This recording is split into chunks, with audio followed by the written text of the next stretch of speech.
호세아서는 자기 백성을 향한 하나님의 사랑을 잘 보여주는 책이다 할 수 있습니다. 하나님은 보통 선지자의 입을 통해서 당신의 말씀을 전하시는데 특별히 호세아에게는 원치 않는 결혼을 명령하시면서 그 결혼 생활을 통해서 메시지를 전하고 계십니다.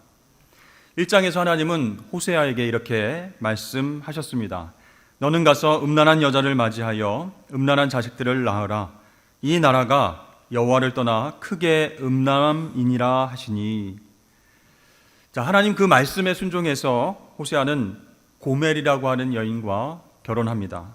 그리고 아들 셋을 낳았는데 그 이름도 직접 하나님께서 지어 주셨습니다. 첫째는 이스라엘, 하나님께서 흩으셨다, 심판하신다 그런 뜻입니다. 둘째 이름은 로루하마, 긍휼히 여김을 받지 못하는 자 그런 뜻이고요. 셋째 이름은 로암미, 내 백성이 아니다 그런 뜻입니다. 이렇게 호세아 선지자가 결혼해서 이룬 가정은 한마디로 엉망진창 콩가루 집안입니다. 이 호세아 선지자는 하나님 말씀에 순종했지만 마음속으로는 너무 억울해서 이렇게 외쳤을 수도 있습니다. 하나님, 저한테 왜 이러십니까? 음란한 여인과 결혼하라 하시고 자녀들을 낳았는데 차마 제 입으로 부를 수 없는 그런 이름을 직접 지어주십니까? 그러나 하나님은요, 이 호세아 가정을 통해서 지금 하나님과 이스라엘과의 관계가 심각하게 손상되었음을 보여주고 계십니다. 이 아내인 고멜의 음행을 통해서 남편이자 주인 되시는 하나님을 저버리고 가나안 신 바알을 섬긴 그 이스라엘 백성들의 우상 숭배, 음란한 죄를 고발하고 계신 것이죠. 하나님께서 은혜로 주신 선물을 바알을 위해서 음식을 만듭니다. 그리고 거기에 바치고 제사를 드리고 그리고 과자를 만들어서 자기들이 먹습니다. 바알에게 영광 돌리는 그러한 백성들로 인해서 하나님의 마음이 타들어갔습니다. 그런 백성들을 바라보기만 하면 아프고 눈물 나는 그렇게 안타까운 상태임을 호세아와 이스라엘 백성들이 알기를 원하신 것이죠. 그렇습니다. 하나님의 답없는 사랑은 첫째로 백성들을 향해 질투하고 분노하는 사랑입니다. 왜 모든 것을 갖고 계신 하나님이 당신의 백성들을 향해서 질투하고 분노하실까요? 이스라엘이 불순종하고 우상숭배하면 그들을 심판하고 버리면 그만 아닐까요? 하나님 왜 화를 내시면서까지 당신의 백성들에게 집착하시는 것일까요? 목회자로서 제일 어려운 상담 중 하나가 이혼 상담입니다. 목사님, 계속 살아야 할까요? 헤어져야 할까요? 이렇게 물어보면 성경적으로는 답을 갖고 있습니다. 인내하고 살아야 됩니다. 이렇게 말해줘야 하는데도 그렇게 대답할 수 없는 경우가 많이 있습니다. 얘기를 들어보면요, 어떻게 저런 상태로 평생을 참고 살라고 말할 수 있겠는가? 얼마나 힘들었으면, 얼마나 고통스러웠으면 변호사에게 가지 않고 목회자인 나에게 찾아왔을까? 그런 생각이 들기도 합니다. 창세기 2장을 보면 하나님께서 아담에게 하와를 만들어주신 이유가 이렇게 나와 있습니다. 사람이 혼자 사는 것이 좋지 아니하니, 즉 한 사람으로는 온전하지 못하기 때문에 배우자를 주신 거예요. 돕는 배필을 주신 거예요. 그러나 현실적으로 결혼이 모든 사람들에게 온전함을 가져다 주지는 않습니다. 이 모든 사람에게 결혼 제도가 최선의 삶을 보장해 주지는 않는다는 것이죠. 왜 그럴까요? 둘 다 온전하지 못한 상태이기 때문입니다. 그래서 결혼하고 그 이후에도 부부싸움을 종종 합니다. 때로는 속상해하고 때로는 화를 냅니다. 그러나 서로 사랑하는 부부는 그 과정 속에서 의지적으로 서로를 이해하려고 노력하고 인내한다는 거예요. 근데 사랑이 떠난 부부는요, 서로에게 관심도 두지 않습니다. 화도 내지 않습니다. 감정을 소비하는 것조차 싫기 때문이죠. 계속 헤어질 생각만 하게 되는 것입니다.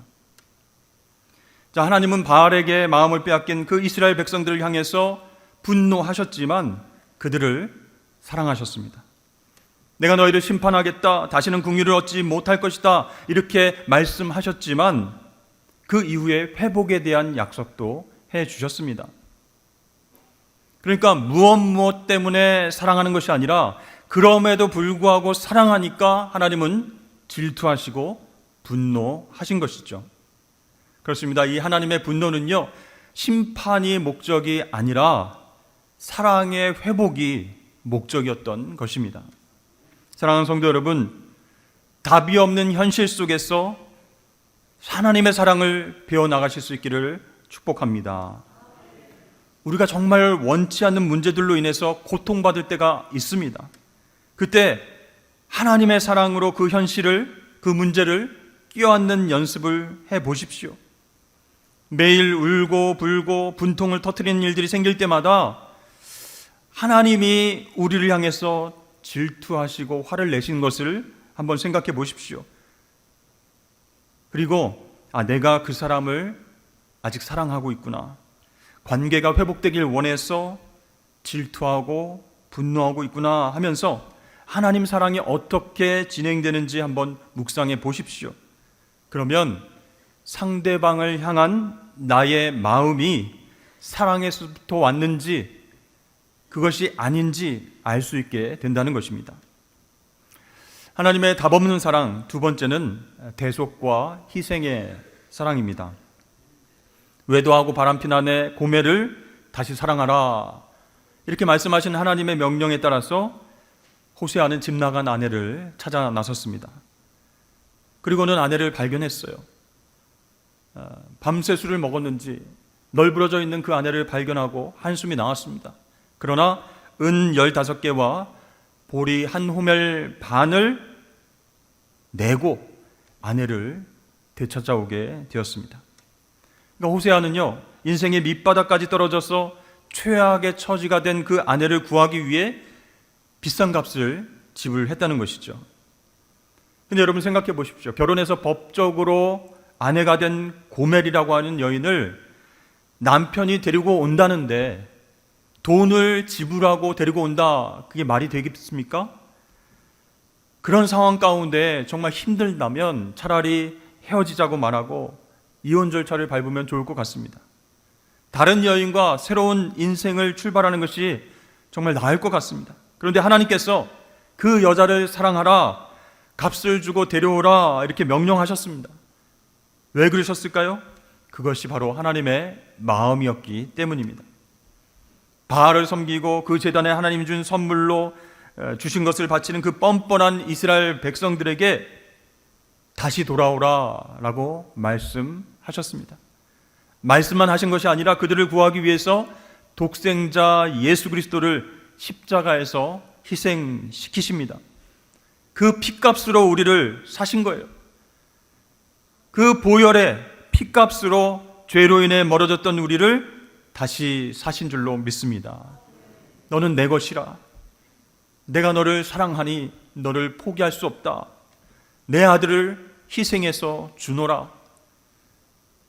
이렇게 말씀하시고 우리와의 관계를 화목하게 하셨습니다.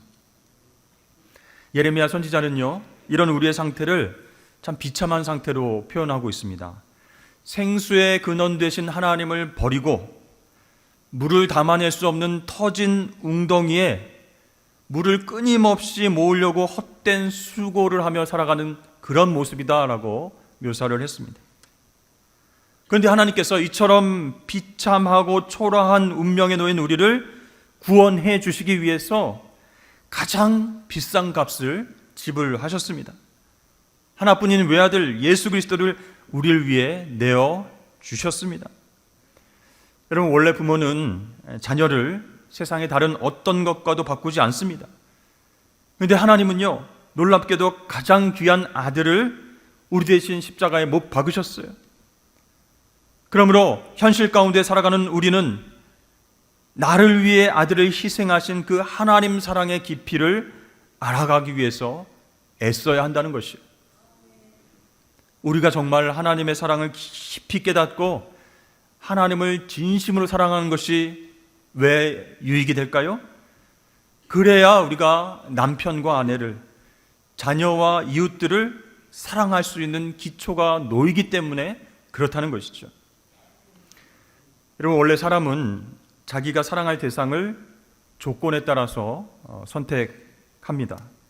하지만 하나님은 우리의 처지와 상황과는 상관없이 무조건적으로 우리를 사랑하셨습니다. 우리를 죄악에서 건지시기 위해서 아들을 내어주시면서 가장 값비싼 희생도 마다하지 않으셨습니다. 그러므로 여러분, 그 하나님의 사랑, 십자가 사랑을 기억하시기를 바랍니다. 그 은혜를 기억하는 사람마다 흔들려 넘어질 때도 다시 사랑할 수 있는 힘을 공급받을 수 있기 때문입니다. 하나님의 답없는 사랑은 세 번째, 기다리고 인내하는 사랑입니다. 우리가 신앙생활 하면서 하나님 앞에 기도할 때요, 간절히 기도하고 그렇게 엎드렸는데도 응답받지 못할 때가 있습니다. 또 문제가 즉시 해결되지 않을 때도 있습니다. 그때 우리는 어떻게 합니까? 하나님과의 관계를 의심합니다. 하나님, 나 사랑하지 않나 봐, 나에게 관심이 없나 봐 하면서 신앙을 버릴 준비를 하기도 한다는 것이죠. 근데 여러분, 정말 성숙한 사랑의 마음으로 하나님을 바라보고 있다면 하나님이 누구시고 하나님께서 어떻게 일하시는가, 거기에 대해서 성경적인 이해를 가지고 하나님을 경험해야 되는데 그렇게 안 한다는 거예요. 신앙이라는 이름으로 즉각적이고 극적인 결과가 나타나길 원해서 하나님 앞에 빨리빨리 이루어달라고 기도할 때가 많이 있습니다. 하나님은요, 호세아에게 이렇게 말씀하셨어요. 지금 이스라엘 백성들과 무너진 관계가 회복되는 일이 진행될 것이다. 하지만 이 일은 시간이 걸릴 것이다 라고 말씀하셨어요. 그러니까 고멜을 되찾아왔습니다. 집으로 데리고 왔어요. 다시 찾아온 아내, 그 아내가 갑자기 호세아에게 정말 잘하고 자녀들에게 살그럽게 대하고 그렇게 열심히 가정을 돌보겠습니까? 다시 돌아온 그 아내가 잘 정착하고 마음을 가정에 둘 수 있도록 위로하고 격려하고 돌이키면서 그 부부 사이를 회복하는 데에 많은 시간이 걸려야 될 것이다 라는 것을 하나님께서 아셨어요. 그리고 그것을 각오하라 말씀하시는 거예요. 마찬가지로 하나님께서는 이스라엘 백성들과의 관계 회복이 시간이 걸릴 것이다 라고 말씀하시면서 그 어려움의 시간들을 거쳐야 나중에 돌아와서 하나님을 찬양하게 될 것이다 라고 말씀합니다. 4절과 5절 말씀을 보면요, 이스라엘 자손들이 많은 날 동안 왕도 없고 지도자도 없고 제사도 없고 주상도 없고 에봇도 없고 드라빔도 없이 지내다가 그 후에 이스라엘 자손이 돌아와서 그들의 하나님 여호와와 그들의 왕 다윗을 찾고 마지막 날에는 여호와를 경외함으로 여호와와 그의 은총으로 나아가리라. 하나님께서 이스라엘 백성들을 그래도 사랑하셔서 그 관계 회복을 위해서 노력하시는데 많은 날 동안 왕도 없고 제사장도 없고 그렇게 하나님 앞에 제사 드리는 것도 없이 포로 생활을 하다가 돌아와서 그때 회복될 것이다 말씀하시는. 여러분, 시간이 걸린다는 것 무슨 뜻이겠습니까? 하나님께서 즉시 하실 수 있는 일임에도 불구하고 지체하신다, 그런 뜻이 아닙니다. 또 우리의 결정과 태도를 봐가면서 반응하신다, 그런 뜻이 아니에요. 호세아에게 말씀하신 그 시간이 걸린다라고 하는 말씀은요, 하나님이 우리를 너무 사랑하셔서 당신의 역사와 당신의 일을 신적인 넓이와 깊이를 가지고 우리에게 차근차근 쌓아서 넘치게 하신다, 그런 뜻입니다. 마치 부부가 오랜 시간을 거쳐서 신뢰를 쌓고 서로를 의지하는 관계가 되는 것처럼 하나님도 그렇게 하시겠다 말씀하시는 거예요. 여러분, 부부는 어떤 관계에 있는 사람들입니까? 예전에는 사랑으로 뭉쳤다가 지금은 의리로 뭉쳐서 사는 사람이다, 이렇게 얘기하는 분도 있고, 어떤 분들은 요즘은 로또 부부가 유행이에요. 그래서 무슨 뜻입니까? 평생 한 번도 안 맞습니다, 이렇게 얘기하는 분들도 있습니다. 여러분, 부부란 어떤 존재예요? 합의하는 거예요. 서로 존중하고 노력해서 서로의 다름을 인정하고 그 차이를 좁히기 위해서 많은 시간이 필요한 그런 존재입니다. 근데 여기서 많은 시간이란 기간만을 의미하는 것이 아니죠. 서로의 다름을 확인하고 그 다름을 인정하기 위한 여러 가지 노력, 이것까지 다 포함하는 뜻입니다. 이런 과정을 통해서만 그 간격이 메워진다. 그리고 그 사랑을 유지하며 살 수 있다라는 것이죠. 오랜만에 만난 친구가 저한테 그런 얘기를 해줬습니다. 우리 중에 옛날에 함께 공부할 때 제일 얌전하고 내성적인 친구 누구누구 알지? 이렇게 얘기했습니다. 근데 많은 친구들이 그 친구는 결혼을 안 하고 평생 살 것이다 이렇게 다들 예상을 했는데 결혼을 해서 아기도 낳고 잘 살고 있다는 거예요. 그래서 부부 모임을 통해서 처음으로 그 친구의 와이프를 만났는데 그 친구와는 완전히 반대 성향이라는 겁니다. 만나자마자 웃으면서 인사하고 적극적으로 자신을 소개하고 어떻게 남편을 만났는지 어떻게 연애하고 결혼을 하게 됐는지 시키지 않아도 본인이 그냥 다 설명을 한다는 거예요. 그리고 작은 일에도 엄청 웃으면서 그렇게 이야기를 하고 리액션이 굉장히 크다는 거예요. 그런데 옆에 앉아있는 친구는 여전히 조용히 말이 없다는 겁니다. 그래서 친구가 조금 걱정돼서 살짝 물어봤답니다. 어디 불편한 데 없지? 와이프가 굉장히 외향적이네. 그랬더니 이 친구가 시계를 보면서 1시간이 좀 지났으니까 좀 조용해질 거야 이렇게 얘기를 하더랍니다. 성향이 전혀 다른 사람이지만 10년 정도 만나고 연애하고 결혼하는 그 시간의 과정 가운데 있는 그들의 모습을 인정하고 잘 사고 있다, 그런 얘기를 들은 적이 있습니다. 여러분, 하나님과 우리와의 관계를 한번 생각해 보십시오. 우리는 그 관계 가운데 서로를 알아가고 인내하고 배려하고 있습니까? 이 현실의 문제 가운데에 하나님은 시간을 두고 천천히 역사하기를 원하세요. 그런데 우리는 어떻습니까? 빨리빨리 하나님 기적을 베풀어 주십시오. 그렇게 놀라운 일들을 행하시는 하나님을 더 좋아한다는 거예요. 굳이 노력하고 확인하는 과정이 없어도 좋으니까 빨리 이 문제가, 빨리 이 고통이 해결되는 현실을 달라고 하나님께 기도하지는 않습니까?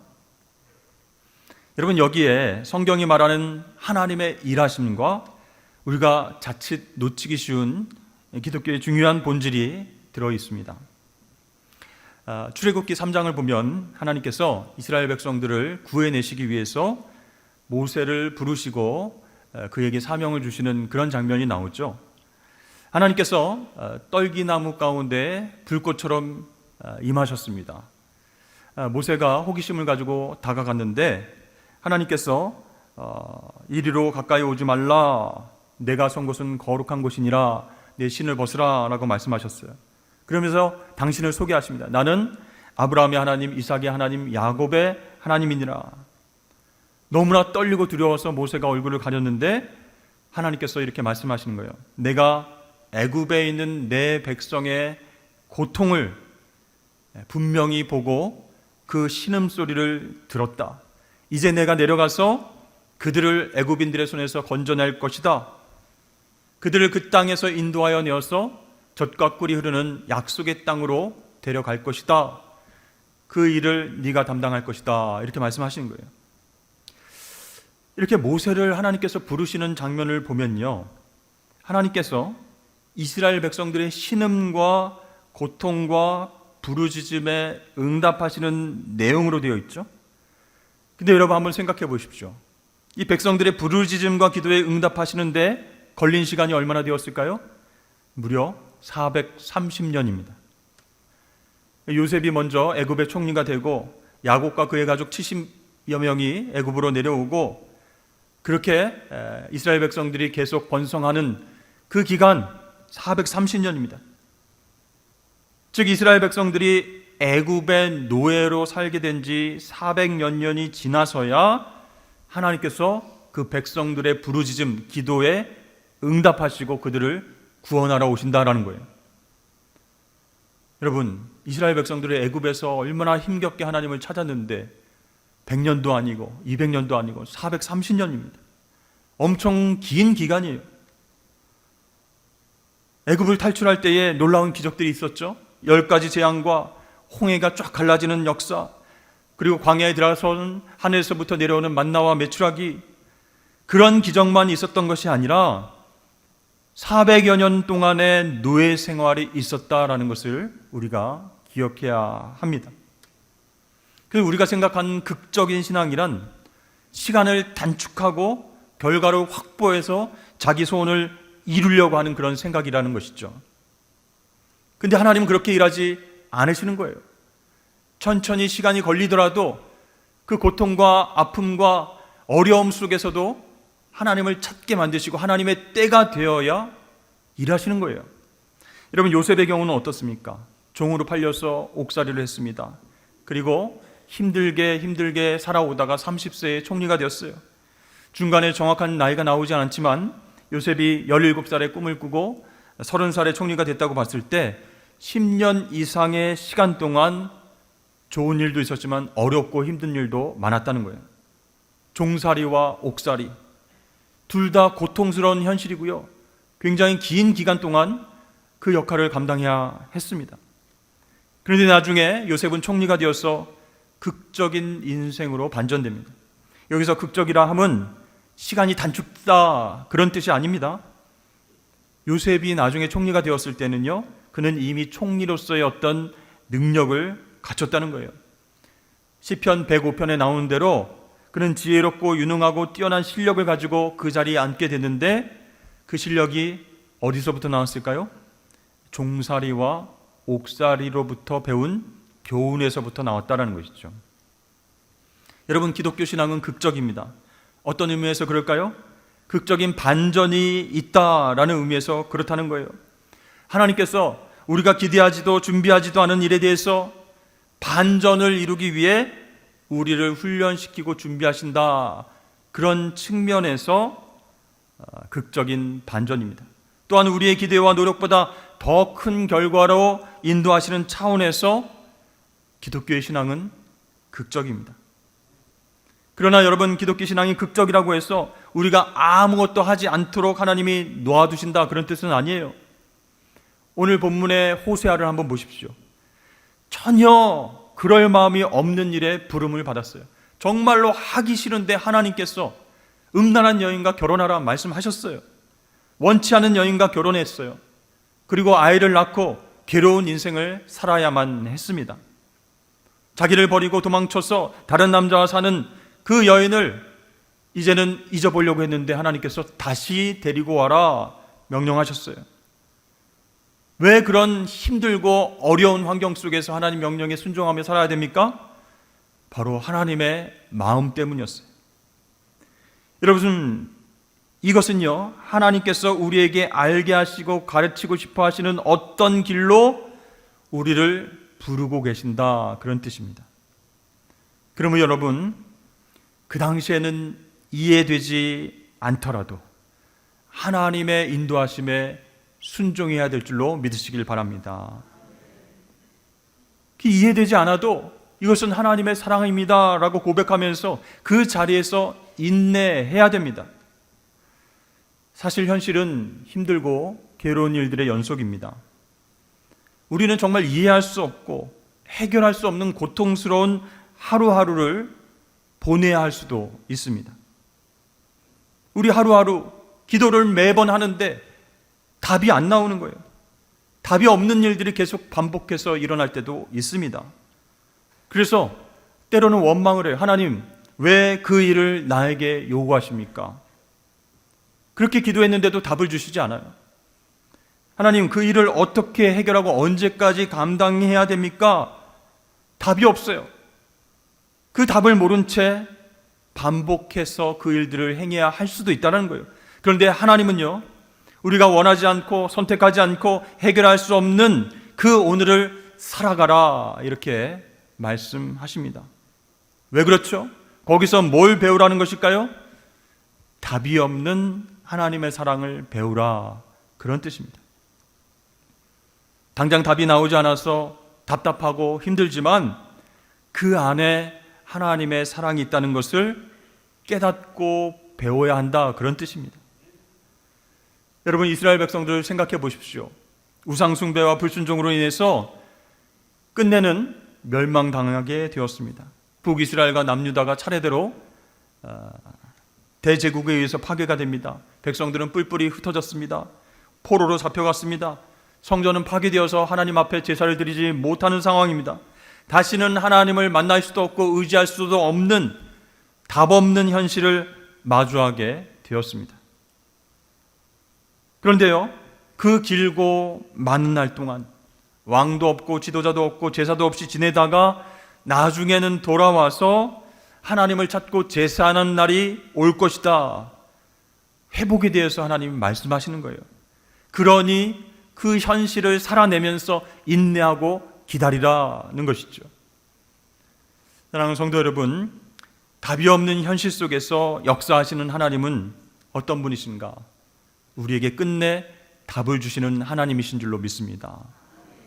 우리 인생 가운데 하나님만이 답인 것을 깨닫게 해주시는 시점이 있는 거예요. 멀리 돌고 돌아서 제자리로 돌아왔을 때 깨달을 수도 있습니다. 또 금방 정신 차리고 깨달을 수도 있습니다. 그러나 변하지 않는 사실은 무엇일까요? 답이 없는 현실 속에서, 아무것도 보이지 않는 현실 속에서 하나님만이 정답이다라는 사실입니다. 여러분, 하나님은 저와 여러분들을 사랑하십니다. 어떻게 사랑하신다고요? 질투하고 분노하시면서까지 사랑하십니다. 독생자를 내어주시는 큰 희생을 감수하시면서까지 사랑하십니다. 많은 시간을 통해서 깨닫길 원하셔서, 성숙하길 원하셔서 인내하고 기다리면서 우리를 사랑하시는 줄로 믿습니다. 여러분, 그 사랑의 하나님만이 내 인생의 답인 것을 믿으시고 매일매일 그 하나님의 사랑을 추구하시길 주의 이름으로 축복합니다.